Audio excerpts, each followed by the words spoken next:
तो hello and welcome to Sports Tak. और RCB और पंजाब के मैच के बाद अब आज होने वाले हैं दो मुकाबले, और क्योंकि आज डबल हेडर है तो सबसे पहला मुकाबला जो है वो है दिल्ली कैपिटल्स और गुजरात टाइटंस के बीच, जो कि टॉप 2 टीम है। तो टॉप 2 की लड़ाई भी है एक तरीके से कि टॉप पे कौन आएगा, मतलब ये दोनों टॉप पे हैं। उसके बाद जो दूसरा मैच है वो है शाम को, और वो है संजू सैमसन वर्सेस ऋषभ पंत, और ये मैच है जयपुर में। और क्या संजू सैमसन खेलेंगे या नहीं वो भी एक बड़ा सवाल है। लेकिन सबसे पहले मैच की हम बात करते हैं जो कि दिन में है, और ये मैच अहमदाबाद में खेला जाएगा, Delhi Capitals versus Gujarat Titans. आपको क्या लग रहा है कि इस मैच में आज सबसे बड़ा फैक्टर क्या होगा? आई थिंक दोनों ही टीमें बहुत अच्छा कर रही हैं इस सीजन में। अगर आप देखें तो दिल्ली कैपिटल्स तो टॉप पर हैं और पीछा उनके गुजरात टाइटंस अब थोड़ा नीचे आ गई, तीसरे पे आ गई, दूसरे पे पंजाब पहुंच गई है।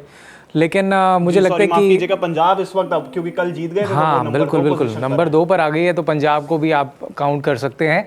लेकिन दोनों ही टीम की अगर हम बात करें तो आई थिंक बैटिंग बहुत स्ट्रांग है। अगर दिल्ली कैपिटल्स की तरफ देखें तो वहाँ पर जो काम हम देख रहे हैं, केएल राहुल एक अच्छी फॉर्म से गुजर रहे हैं। बीच में अगर आप देखें जिस तरीके से बल्लेबाजी होती है स्टब्स की, वो भी इम्पोर्टेंट मैच में उन्होंने भी वो छक्का मारा था, उनको काफी कॉन्फिडेंस आया होगा क्योंकि सुपर ओवर में उन्होंने मारा था। बिल्कुल और साथ में करुण नायर एक मैच में जरूर रन आउट हो गए, लेकिन उनसे भी एक्सपेक्ट है कि वो अच्छा करेंगे।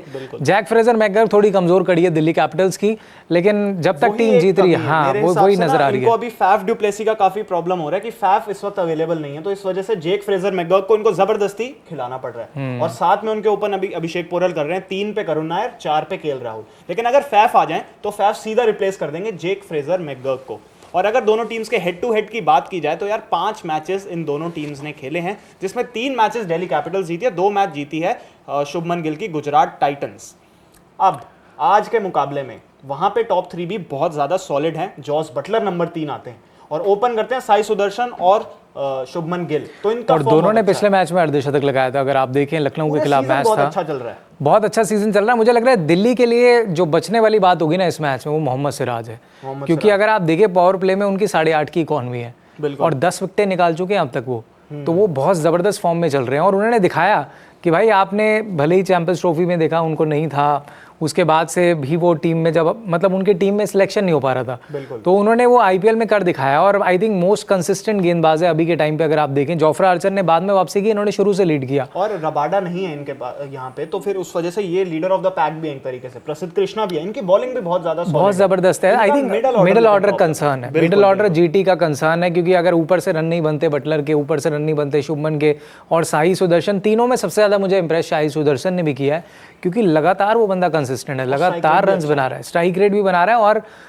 ऐसा लगता है 180-90 जब भी बनते हैं जीटी के, उसमें उनके रन जरूर होते हैं साई सुदर्शन के। 329 रन है उनके 6 मैचेस में और 54.83 की एवरेज है, 150 का स्ट्राइक रेट है, 450 ऑलरेडी लगा चुके हैं। और मैं बाय द वे बता दूं कि निकोलस पूरन के बाद दूसरे नंबर पर यही हैं जो ऑरेंज कैप की रेस में सबसे आगे चल रहे हैं, और ये आई थिंक आज बीट कर सकते हैं निकोलस पूरन को।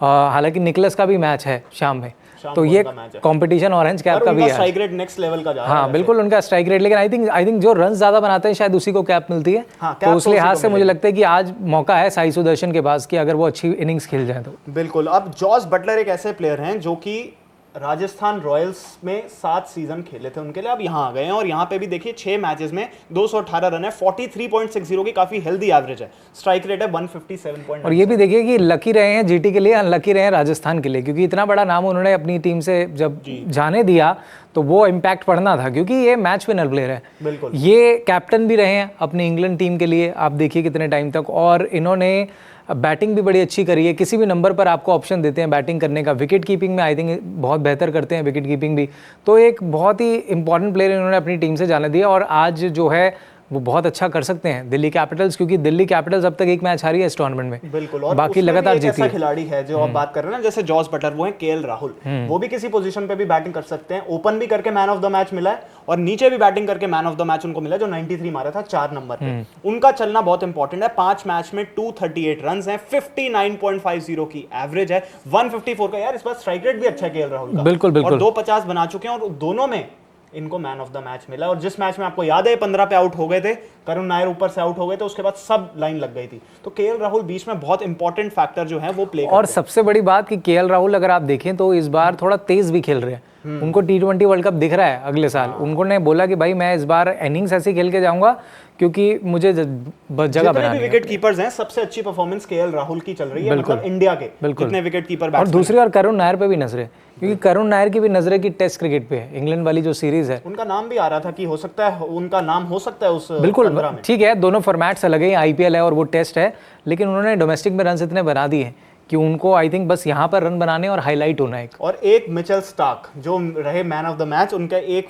तो फाइवर भी ले चुके हैं, फाइवर भी ले चुके हैं और मैन ऑफ द मैच मिला 1 for 36 क्योंकि सुपर ओवर तक पहुंचाया उन्होंने और अकेले लीड कर रहे हैं। दिल्ली कैपिटल्स की तेज गेंदबाजी को अगर देखें सबसे आगे वही रहते हैं। और डेल स्टेन ने क्या लिखा था कि that's why you pay him the big बक्स, इतने पैसे आप उनको इसलिए देते हैं। 6 मैचेस 10 विकेट हैं और आप इकोनॉमी देखो 10.06 की भले ही हो, पर जो उन्होंने इंपॉर्टेंट विकेट्स निकाले। पिछला मैच याद है आपको, सुपर ओवर वाला? बिल्कुल, उससे पहले सुपर ओवर में जाने के लिए इन्होंने ही बचाया था। 8 रन उन्होंने सिर्फ दिए थे, जहां 9 रन चाहिए थे और मोहित शर्मा को इतने रन पड़ गए थे, 18-19 रन पड़ गए थे। तो उसके बाद इन्होंने 12 में से 10 तो यॉर्कर मारी थी इन्होंने पिछले मैच में। तो बहुत जबरदस्त। ये जो एफिशिएंसी है ना, मिचेल स्टार्क अमेजिंग है। आपको इन दोनों में से क्या लग रहा है कौन आज जीतने वाला है? देखिए मैं अभी भी कहूंगा कि डीसी क्योंकि अच्छा कर रही है, हालांकि जीटी के होम ग्राउंड है, लेकिन डीसी का पलड़ा थोड़ा भारी है। इसलिए भारी है क्योंकि मिडिल ऑर्डर जो है डीसी का मजबूत है as compare to GT.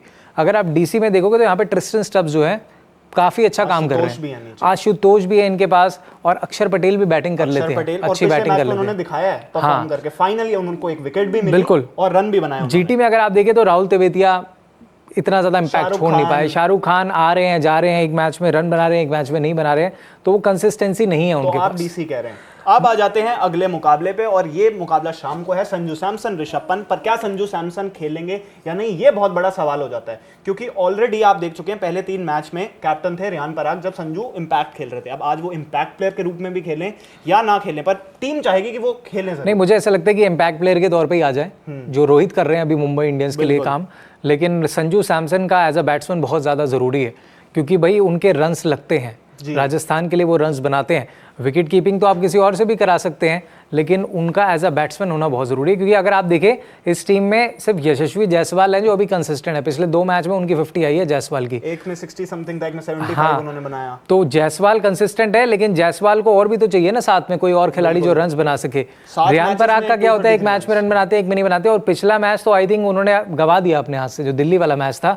Super over तक जाने की नौबत आई, वो ध्रुव जुरेल आज भी शायद वो रिग्रेट कर रहे होंगे, उसका सिंगल डबल नहीं लिया उन्होंने। ध्रुव जुरेल को स्पेशली काफी ज्यादा ट्रोल किया जा रहा था उस मैच में, हालांकि हेटमायर थे बट उनसे भी बहुत ज्यादा उस मैच में शॉट नहीं लग रहे थे, पर हेटमायर इनके लिए अच्छा करते आ रहे हैं। इनकी दिक्कत यह है कि नीतीश राणा का ना इनको अभी नंबर नहीं मिल रहा।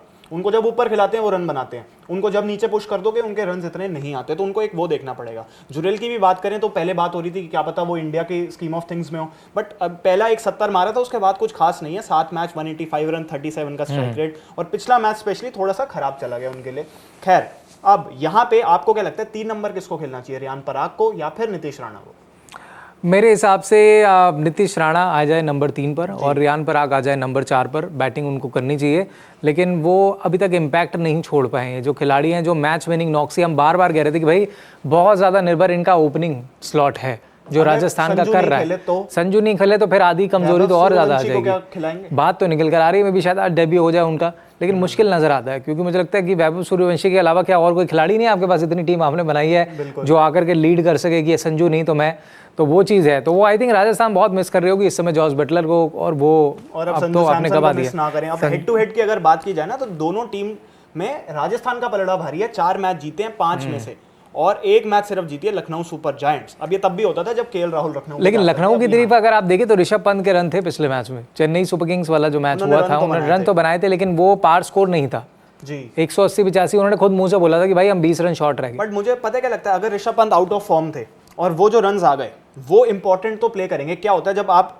फील्ड पर ना टाइम स्पेंड करते हो, मैच जब आप इनिंग्स बिल्ड करते हो, चाहे आप स्ट्रगल करो, बट एक बार रन आ जाए ना आपके बैट पे, तो आपको ना थोड़ा कॉन्फिडेंस तो आता ही है। तो ऋषभ पंत यहाँ से बेहतर करना चाहिए। मैं ये नहीं चाहूंगा कि दोबारा वो उस तरीके की इनिंग्स खेलें, क्योंकि एक बार रन आ चुके हैं अब, तो अब बिल्कुल बिल्कुल बहुत जरूरी है ऋषभ पंत के। लेकिन दिल्ली कैपिटल्स की जीत में अगर कोई दिक्कत डाल सकता है तो वो ये खिलाड़ी निकलस पूरन है, राजस्थान रॉयल्स की, माफ कीजिए, हाँ राजस्थान रॉयल्स में, क्योंकि आज 2 मैच है ना, तो ये कंफ्यूजन हो रही है कि पहला दिल्ली का होना है, लेकिन हाँ राजस्थान के लिए मुश्किल होगी। निकलस पूरन ये एक बंदा है जिसको हमेशा मैं तो हर बार ही खरीदता हूँ, क्योंकि ये आज भी अगर मेरे को आप बोलेंगे खरीदने के लिए, मैं ले रहा हूँ इनको आज भी, क्योंकि ये कंसिस्टेंट है। 57 रन हैं और 59.50 की एवरेज, बट आप देख रहे हैं स्ट्राइक रेट 200 के ऊपर का है। तो ये बहुत ज्यादा इंपॉर्टेंट फैक्टर प्ले करता है। आपको याद है लास्ट ईयर सुनील नरेन, हालांकि पिछला मैच में जल्दी आउट हुए थे। हाँ हो गए थे। अब हर मैच में नहीं बना सकते कोई। मिचेल मार्श और इन पे डिपेंडेंट ज्यादा है। अब मार्करम जो एक तरफ से अब रन बनाने लगे ना, वो थोड़ा कॉन्फिडेंस देगा। वहीं अगर मिलर भी नीचे चल जाए तो इनकी टीम बैटिंग तो बहुत ज्यादा सॉलिड है, पर बॉलिंग की थोड़ी बात आ जाती है कि बॉलिंग थोड़ी सी। बाय द वे शायद आज के मैच में मयंक यादव भी आ रहे हैं, शायद मयंक यादव खबरें आ रही थी। हो रही है। तो मयंक यादव बड़ा देखने वाला होगा क्या करते हैं। शार्दुल ठाकुर की अगर बात करें तो 7 मैच में उनकी 11 विकेट हैं, 4 for 34 इनका बेस्ट है। इन्होंने विकेट्स लिए, ये विकेट्स लेते हैं, बट थोड़ा सा और कंसिस्टेंट अगर हो जाए और मयंक यादव आ जाए तो इनकी बॉलिंग थोड़ी बेहतर हो सकती है, क्योंकि फिर वो तो है ही है, दिग्वेश राठी तो है ही है। हाँ वो तो है ही, और रवि बिश्नोई है। और मुझे लगता है कि लखनऊ को थोड़ी सी एज है मेरे अकॉर्डिंग। आपको क्या लग रहा है आज के मैच? लखनऊ के पास है, क्योंकि उनके पास कुछ ऐसे खिलाड़ी हैं जो कंसिस्टेंट हैं, जैसे आपने निकलस पूरन का जिक्र किया, दिग्वेश राठी स्पिन में अच्छा कर रहे हैं, बिश्नोई भी धीरे धीरे करके वापस आ रहे हैं उस फॉर्म के अंदर, तो वो चीज़ है। और इनके पास बैटिंग भी स्ट्रॉन्ग है, एडन मैकरम हो गए, उनके भी रन आ रखे हैं, तो वो थोड़ा दिखता है बैटिंग के अंदर। लेकिन राजस्थान रॉयल्स के पास अब यहाँ से खोने को कुछ नहीं है, ऑलरेडी वो बहुत ज़्यादा नीचे लगे हुए हैं। अगर उनको अपने इस टूर्नामेंट में खुद को बनाए रखना है तो ये मैच जीतना बहुत ज़रूरी है उनके लिए, और बहुत ज़रूरी होगा कि जायसवाल उसी फॉर्म में रहे जो वो पिछले 2 मैचों में दिखाया है, और कंसिस्टेंसी। और I think the major concern is middle order Rajasthan royals. Riyan Parag, Nitish Rana, Dhruv Jurel वो फिनिश नहीं कर पा रहे ढंग से, जो फिनिश चाहिए उनसे, कंसिस्टेंसी थोड़ी और चाहिए होगी। तो वहाँ पर कभी चलते हैं, मिडिल ऑर्डर में बहुत ज़रूरी है कि वो किसको करेंगे इनकी टीम से?